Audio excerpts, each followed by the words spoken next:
ഇവാഞ്ചലിയും അനുദിന സുവിശേഷ വിചിന്തനം. യേശുക്രിസ്തുവിൽ ഏറ്റവും സ്നേഹം നിറഞ്ഞവരെ, ജൂൺ 13 തിരുസഭാ മാതാവ് വഞ്ചന വിചിന്തനത്തിനായി നൽകുന്ന സുവിശേഷ ഭാഗം മത്തായിയുടെ സുവിശേഷം 5-ാം അധ്യായം 27 മുതൽ 32 വരെയുള്ള തിരുവചനങ്ങളാണ്. ഈ ദിനം തിരുസഭ വേദപാരംഗതനായ പാതുവായിലെ വിശുദ്ധ അന്തോനീസിന്റെ തിരുനാൾ ദിനം കൂടി ആചരിക്കുന്നു. പാപത്തെ പോലെ തന്നെ പാപ സാഹചര്യങ്ങളെയും നാം ഉപേക്ഷിക്കണം എന്നതാണ് സുവിശേഷം നമ്മെ പഠിപ്പിക്കുന്നത്. പാപഹേതുവാകുന്നത് എത്രമാത്രം വിലപ്പെട്ടതോ പ്രിയപ്പെട്ടതോ ആണെങ്കിലും അവയെ നാം ഉപേക്ഷിക്കേണ്ടിയിരിക്കുന്നു. നമ്മുടെ ചിന്തകളിൽ പോലും തിന്മ നിരൂപിക്കാതിരിക്കാൻ നാം പരിശ്രമിക്കണം. ചിന്തകളെ നിയന്ത്രിച്ചാൽ ബാഹ്യമായ തിന്മകളിൽ നിന്നും മാറി നിൽക്കാൻ നമുക്ക് സാധിക്കും. കാരണം നമ്മുടെ ഉള്ളിൽ നിന്നാണ് അശുദ്ധിയും വിശുദ്ധിയും പുറപ്പെടുന്നത്. നമ്മുടെ അനുവാദം കൂടാതെ നമ്മെ സൃഷ്ടിച്ച ദൈവത്തിന് നമ്മുടെ അനുവാദമില്ലാതെ നമ്മെ രക്ഷിക്കാനും സാധിക്കുകയില്ല എന്ന വിശുദ്ധ അഗസ്റ്റിൻ്റെ വാക്കുകൾ നമ്മെ എല്ലായ്പ്പോഴും വഴി നടത്തട്ടെ.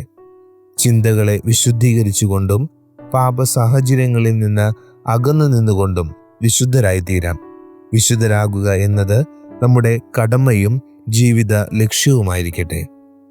ദൈവം ആഗ്രഹിക്കുന്ന വിശുദ്ധിയുടെ ഈ വഴിയെ നടക്കാൻ നാം നമ്മുടെ ശരീരത്തെ ദേവാലയമായും ആത്മാവിൻ്റെ ഇടമായിട്ടും കരുതേണ്ടതായുണ്ട്. അതുകൊണ്ട് തന്നെയാണ് യേശുനാഥൻ നമ്മുടെ ശരീരത്തെ ദേവാലയമായിട്ട് കാണണം എന്ന് ഊന്നി പറഞ്ഞത്. കല്ലിന്മേൽ കല്ല് ശേഷിക്കാത്ത വിധം തകർക്കപ്പെടുന്ന ദേവാലയം 3-ാം നാൾ പുനരുദ്ധരിക്കും എന്ന് ക്രിസ്തു പറഞ്ഞുവല്ലോ. സ്വന്തം ശരീരത്തെയാണ് അവിടുന്ന് ഉദ്ദേശിക്കുന്നതെന്ന് നാം തിരിച്ചറിയേണ്ടിയിരിക്കുന്നു. ഉടലെന്ന നമ്മുടെ ദേവാലയത്തിൻ്റെ നിസ്സാരതയെക്കുറിച്ചാണ് അവിടുന്ന് പറയുക. മാനുഷികമായ ബലഹീനത നമുക്കുള്ളതിനാൽ നശ്വരമായവയോട് കൂടുതലായിട്ട് തോന്നുന്ന നമ്മുടെ ആഗ്രഹമാണ്, മോഹമാണ്, പ്രതിപത്തിയാണ് ആസക്തി. ഈ ആസക്തി നമ്മിൽ നിന്ന് എടുത്തു മാറ്റേണ്ടത് ആവശ്യമാണ്.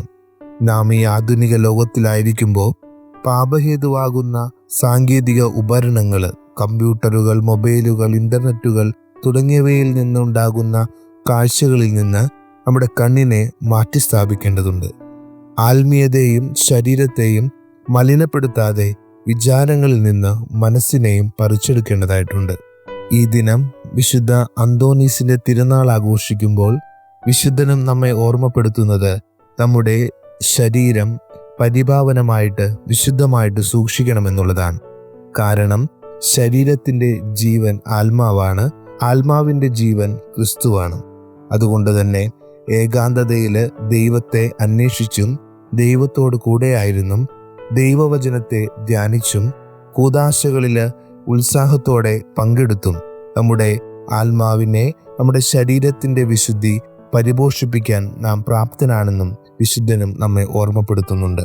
ഇപ്രകാരം ദൈവം ആഗ്രഹിക്കുന്ന രീതിയിൽ വിശുദ്ധി നമ്മുടെ ജീവിതത്തിലൂടെ പകർത്തുവാനും മറ്റുള്ളവരിലേക്ക് മാതൃക നൽകുവാനും സാധിക്കട്ടെ. ദൈവം ആഗ്രഹിക്കുന്ന യഥാർത്ഥ വിശുദ്ധിയിലൂടെ മറ്റുള്ളവരെ സ്വർഗത്തിൻ്റെ ഉന്നതിയിലേക്ക്, സ്വർഗീയ മഹിമയിലേക്ക് കൊണ്ടെത്തുവാൻ വിശുദ്ധ അന്തോനീസിനെ പോലെ നമുക്കും സാധിക്കട്ടെ എന്ന് പ്രാർത്ഥിക്കാം. ദൈവം എല്ലാവരെയും അനുഗ്രഹിക്കട്ടെ. ആമേൻ.